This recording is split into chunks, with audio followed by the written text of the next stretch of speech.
All right, wait. Welcome to Boring Land. No!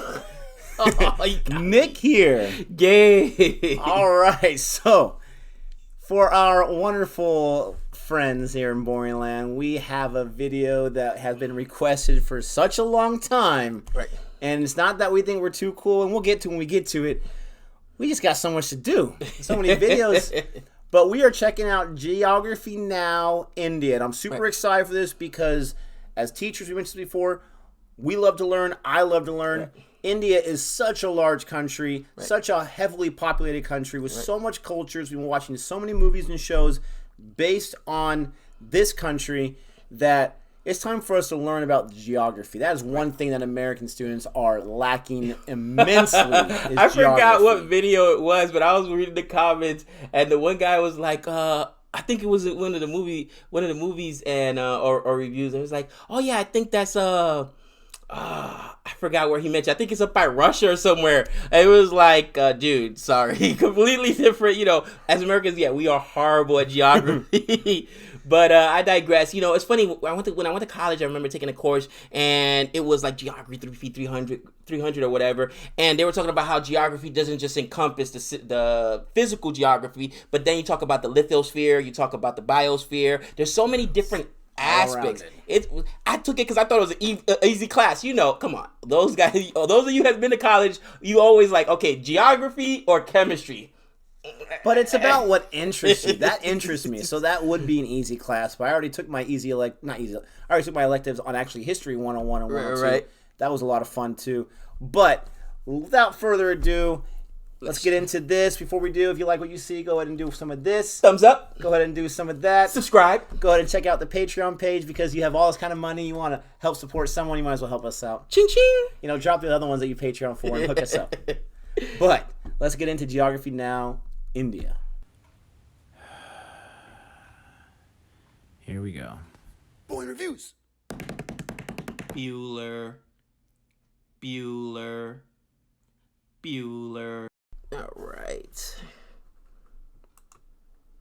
So, we have finally encroached upon the giant India. Some of you have been waiting a long time for this episode. I'm just gonna say straight up, you all know India is incredibly complex and diverse. Even Indians have trouble understanding their own country. Obviously, I won't be able to scratch even the surface in this episode, but I'll try my best. A lot of you Indian geography peeps have helped me along the way, so thank you, and without further ado, let's begin. Did he say geography? Time to learn geography now! Hey everybody, I'm your host Barbie. This place doesn't even need much of an introduction. Everybody has heard of India. It's big, it's loud, it's colorful, and most importantly, it has a plethora of confusing territorial anomalies that I just can't wait to cover. Here we go. It said enthusiastic. There's an old saying, India is a place where everyone is in a hurry, but no one is ever on time. First of all, India is located in South Asia, right on the Indian and Arabian Seas and the Bay of Bengal, bordered by 6 other countries, so close to 7, but that land bridge between Sri Lanka got wiped away like 600 years ago by a cyclone. India is divided into 29 states and 7 union territories, with the capital New Delhi, which acts as its own administrative unit, located in the capital territory. Keep in mind, New Delhi is actually just the name of one of the districts in the capital territory, made up of 11. The largest city, however, is actually Mumbai, with New Delhi,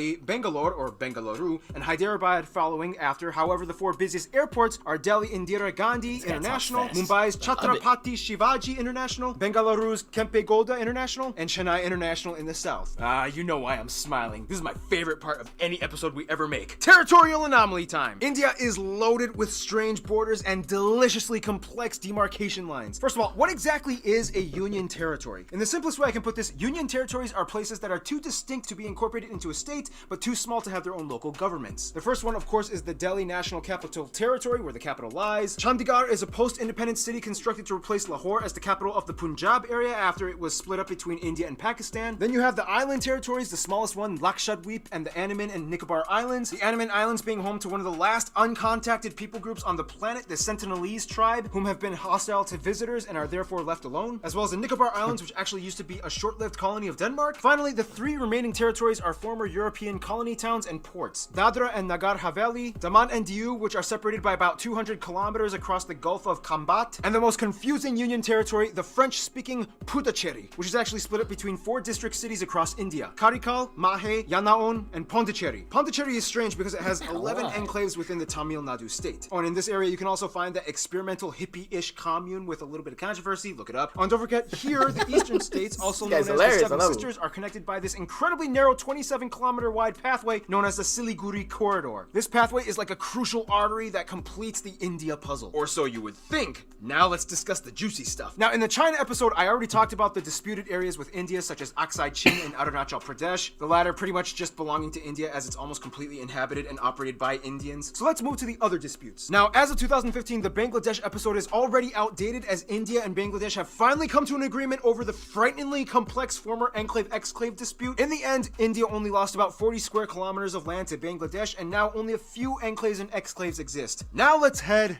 north. Now, when you try to draw the shape of India, you might want to be careful which depiction you use. Some might use this picture, some might use this, some might use this, and those that don't really study very well might use this. The point is, the whole area is like the most heavily militarized, diplomatically stressed out region on the planet. It's already had like 4 wars in the past half century. Basically, India, Pakistan, and to some extent China all want the entire area for themselves, although it's more of like a Pakistan-India thing. In the China episode, we already discussed the Chinese disputes with India, so I won't cover those in this episode. If you want to learn more, just watch the China episode. But anyway, this entire area was a former domain known as the princely state of Jammu and Kashmir that was under royal Maharaja rulers all the way up until independence. Currently, this place is split up by this fenced-off militarized line known as the Line of Control between India and Pakistan. Why is this? Well, in the quickest way I can put this, Okay, the British are out. We get to take your land. No, we want to be an independent princely state. We're supposed to take your land, and majority of your people are Muslim, just like us, even though your ruler is Hindu as well. Hey, India? Yeah. If you help me, I'll let you secede my territory to your land with autonomy. Deal.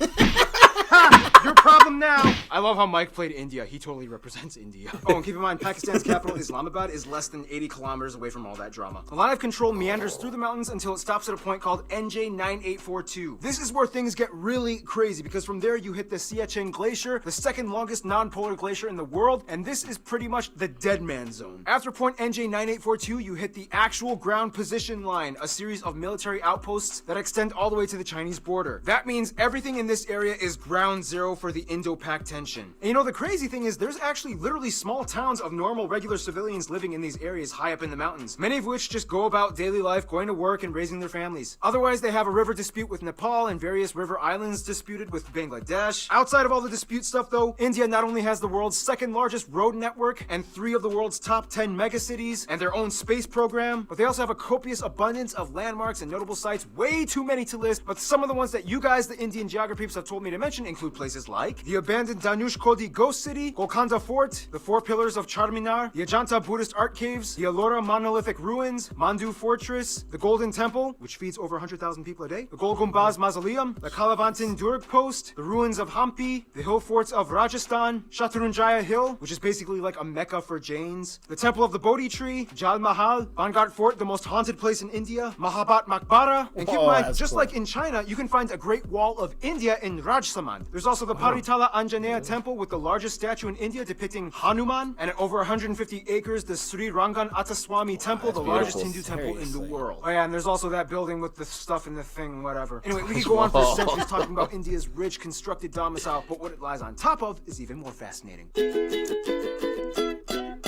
Now, don't make this mistake. I'm going to India. All I need are my sandals and sunscreen.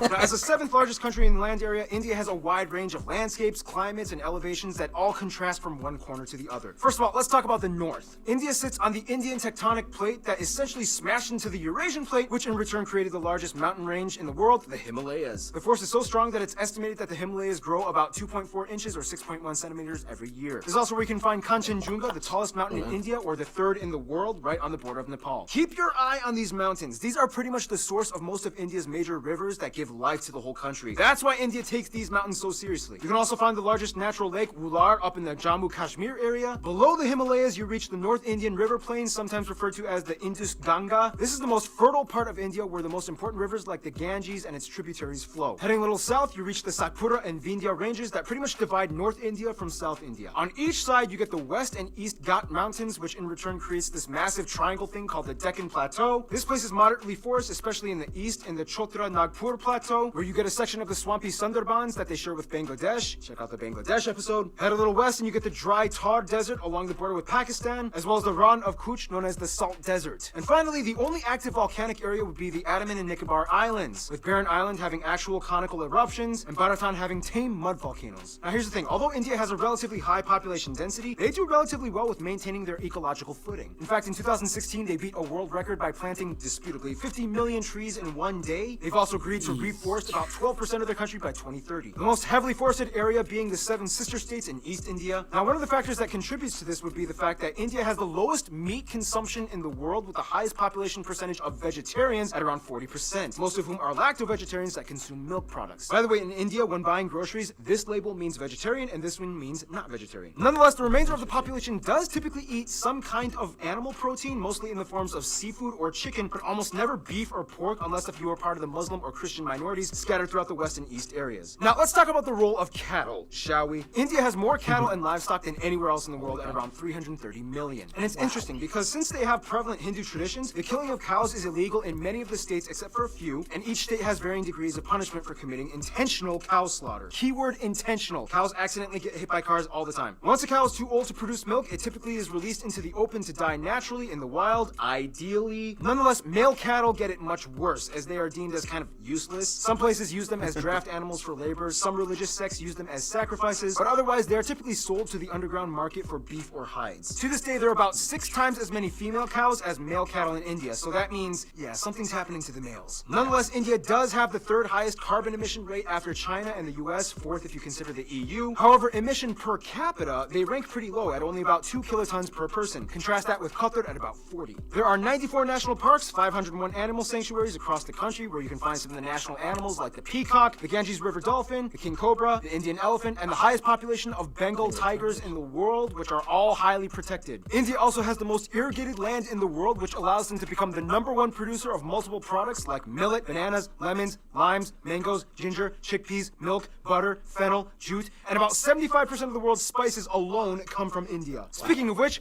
food! Typically you can find the staples roti, chapati, and naan in the north, idli and dosa in the south, and everybody eats rice. The more commonly commercialized Indian foods that we in the West grew up knowing, like samosas, tikka masala, tandooris, and my favorite Indian dish, palak paneer, these usually come from the northern regions of India. Seriously, India, you took spinach and made it fat. I love you guys. Otherwise, the West is mostly known for their chutneys and pickled foods, as well as beef, since there's a high number of Muslims and Christians. The South uses a lot more coconut and has some of the best curries like porials, sambras, rasams, and tutus. And the East is known for having the best desserts like peda, mishti doi, rasgulla, or shondesh. Speaking of which, India is so diverse and complex that sometimes even Indian people need translators when going to different states. It's about to get 10 times more confusing in about 3, 2, 1. Shashti Tharoor once said, "In India, we celebrate the commonality of major differences. We are a land of belonging rather than blood." First of all, India has a population of about 1.3 billion people and is the 2nd most populous country in the world after China, with about 18% of the world's population. About 72% of the country is Indo-Aryan and a quarter are Dravidian, and the majority of the remainder are Mongoloid, Asian, and other people groups. They also use the Indian rupee as their currency, they use the type C, D, and M plug outlets, and they drive on the left side of the road. By the way, technically it's illegal for these banknotes to leave the country, but you guys have sent me a lot of them for fan mail for Fan Friday videos, so I don't want to go to jail. Again. Now keep in mind, those statistics that I just mentioned are incredibly generalized. Of the Indo-Aryan and Dravidian communities, there are about 2,000 different ethno-linguistic people groups in India, with about 645 district indigenous tribes, 52 major ones. So obviously we can't cover them all, but what we do know is that the North is very different from the South. For one, the North mostly speaks in languages that are all related to the Indo-Aryan branch, with languages like Hindi, Bengali, Punjabi, and Gujarati, whereas the South speaks a completely unintelligible Dravidian branch, with languages like Tamil, Telugu, Malayalam, and Kannada. Otherwise, there's also pockets of Sino-Tibetan and Austro-Asiatic languages spoken in the far north and east. Wait, so how do they all, like, communicate with each each other? Great question. Although India does not have an official language, there are 22 recognized national languages, and of these, 2 are the most prevalent, taught in schools, and used by government officials, Hindi and English. And very often, these two are like mixed mid-sentence. It's weird. Don't be surprised if you hear someone speaking Hindi and then suddenly finishing off in English. It's like, and I was like, what is? And I was like, trying to, like, why are you trying to do that? I know, right? And the washing machine, I told them, a Bob Saget with a chainsaw. Now, of course, let's discuss the one thing that goes hand in hand with India, Hinduism. About 80% of India claims to be Hindu, or at least part of the Hindu practicing community. Now, we don't have time to explain everything about the tenets and multi-layered philosophies and practices of Hinduism. If you want to know, just talk to a Hindu person. But basically, one thing you do need to know is that Hindu-driven ideologies pretty much dominate most of life in India, everything from family to business. You will see colorful, mesmerizing shrines, temples, statues, and rituals being performed everywhere, even in public. On the Bharat Mata, the mother of India, statues are everywhere. She's like the symbol of India. The largest Hindu pilgrimage, the Kumbh Mela, happens every 3 years, rotating between 4 cities, in which the adherents bathe in the Ganges River and enjoy a massive festival with tens of millions of people. Like, seriously, you can practically see it happening from space. Now, a controversial topic in relation to Hinduism would be the caste system, which is basically a belief that people are born into a socioeconomic life that they are destined to serve into. Today, however, the system is more fluid and loose from what it used to be from a long time ago, and thanks to economic reforms, anybody with enough drive can kind of move up the social ladder regardless of birth. Nonetheless, India is home to every major religion in the world, even a few Jews, including the B'nai Menashe, an indigenous group that claimed to be one of the lost tribes of Israel. In fact, Judaism and Christianity actually had a head start in India way before it even kicked off in Europe. As tradition holds, Cochin, or Malabar Jews, migrated around 1000 BC to trade during the times of King Solomon, and in 53 AD, Thomas, the apostle of Jesus, arrived in what is now the state of Kerala to establish the first church in India. Today, most Christians are found in the southwest and far east Seven Sisters regions. India also holds the highest population of Sikhs, Jains, and Zoroastrians, mostly found in the north, and the second largest Muslim population in the world after Indonesia. Most Muslims are populated around the northwest areas by Pakistan or in the east by Bangladesh. Oh, and don't forget the Buddhists. In fact, Buddhism actually started in India. Today, the Dalai Lama even takes refuge in Tezpur in the state of Assam. Oh, that was a lot of information. Okay, so by now you can probably get a grasp of how incredibly mixed and diversified India's population is, but what exactly holds the country together? Well, for one, you kind of have to understand Indian history, which will take way too long to explain, but in the quickest way I can put it, Indus Valley, Maurya and Gupta empires, southern empires, Golden Age, Middle Kingdoms, a ton of new religions come flocking in, the north fell to the Delhi Sultanate, the south became the Vijayanagara Empire, the Mughal Empire starts, British East India Company, direct British rule, nationalist movements, independence, republic, economic liberalization in 1991, and here we are today. Vijaya.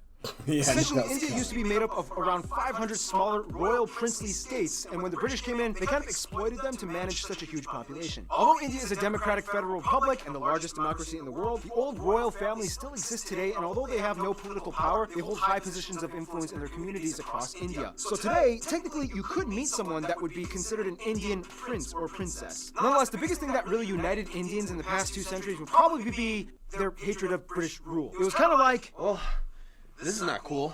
Yep. What do you say you and I work together and end this thing?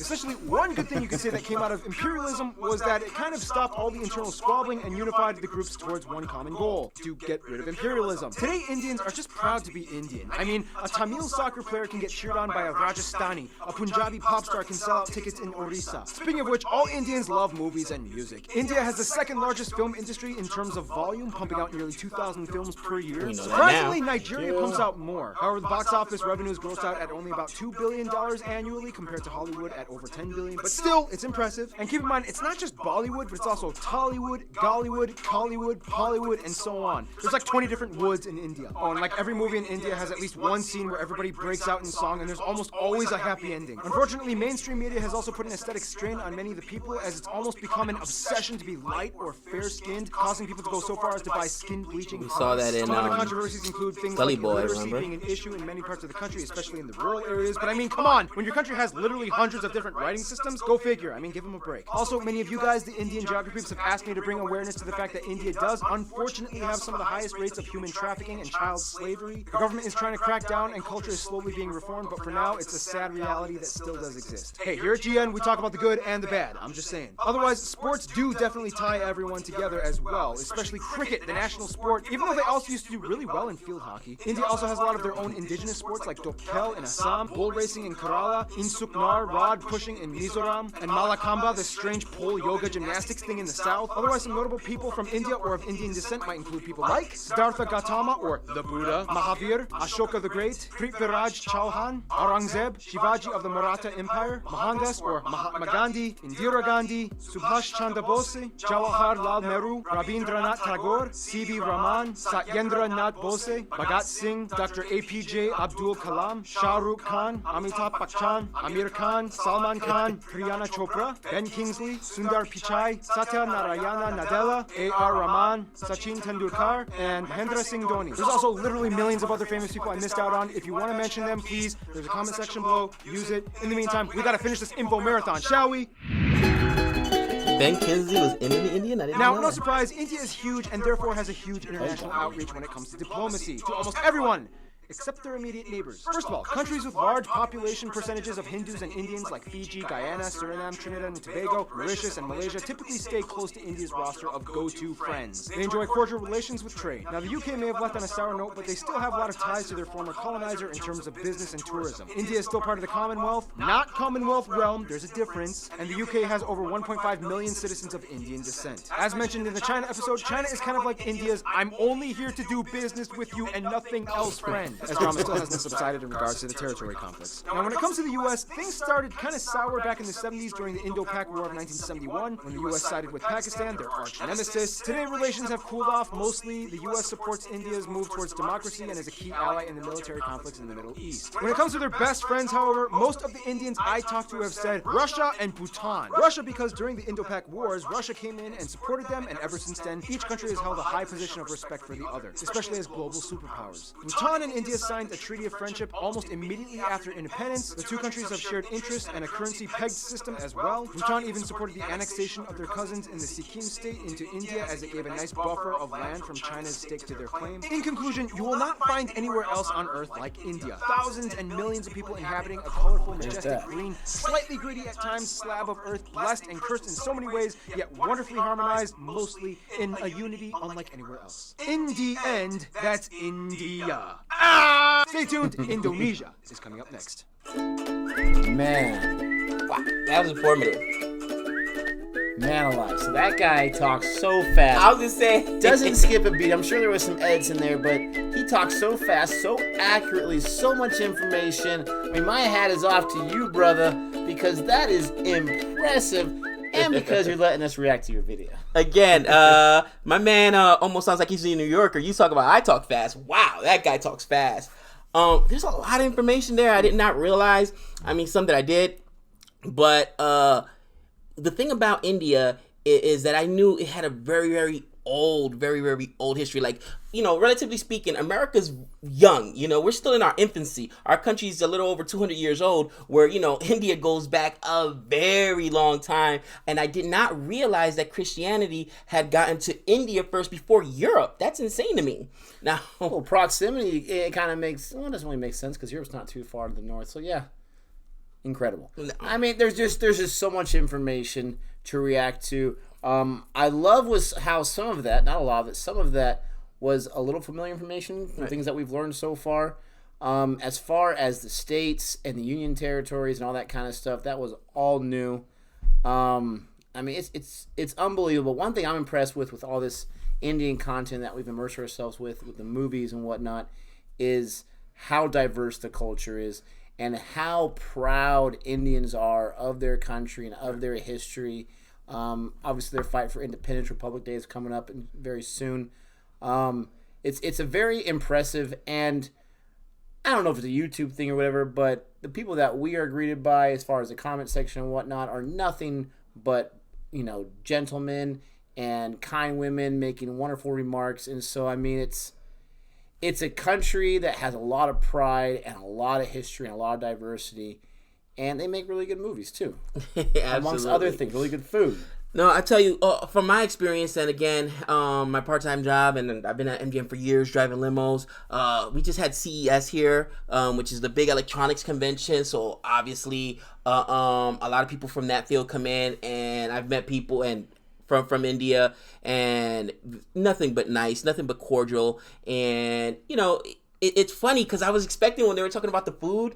Let us know in the comments, by the way. I remember going to dinner with a friend of mine from UNLV, and we ate at Marrakesh. There's a place, I don't know if you ever had at Marrakesh, and we had papadums, but they didn't mention papadums. So is that like fake Indian food? You know how sometimes you go to some places and it's like, you know, that's not what the real locals eat or whatnot. Is papadums not a thing? Because I remember having it. It was like, all right, this is pretty good. Papadums? Papadums, yeah, man. You think about that name. I mean, come on. Just kidding. And I know that they make them, or they cook like in ghee, which is like clarified butter. You know what I mean? And sounds delicious. Oh, dude, awesome. He said, "Oh, you turned spinach into fat. I love you, India." But you know, it was a really, really cool video. Obviously, he was very entertaining, so the way he delivered the information was cool. I would wonder, because they were talking about how the Himalayas, and I knew that part, that the Himalayas were created between the two plates, the Indian plate and the Eurasian plate. But do they have like a lot of earthquakes? They did mention a volcano before, but usually when you have, you know, two plates coming together, typically, probably more than likely, a lot of earthquakes that they don't feel. Right. Because that's typically with two plates, you're having earthquakes almost every single day. You don't always feel them. But let us know if they're in those regions, if there are a lot of earthquakes, like here in California with the San Andreas Fault. Not here in California, but close by in California with the San Andreas Fault, and it causes a lot of earthquakes. Sometimes Las Vegas is affected by that, but very minimally. But I mean, so much information. That was a great video to watch. Very impressive with how 40% are vegetarian. I do like that they do consume milk and all that kind of stuff because I love dairy products. You know, you got the cows and the bulls just walking around. I was gonna say, what show was it that we were watching? Because it was almost like an insult. He was like, something, you cow eating, and dropped an expletive there. It might have been like, it was, yeah, I think that was the crazy guy. I love him. He was dropping. Found out in the comment section that the actor just passed away just recently, which, you know, rest in peace to him. R.I.P. But thanks for the request, the mini request for this. We hope you enjoy our reaction. You know, we were trying to keep up with all the things this guy was saying. I mean, quite impressive. I was very happy to recognize all of those actors and actresses when he mentioned them. But, you know, got a rich history. My computer just died, so we were able to have it last for that whole 19-minute video. Sweet. But if you want to check out more videos from us about the country of India, please request those so that we know which ones are your favorites that you would love for us to react to. But until next time, all is well. All is well. All is well.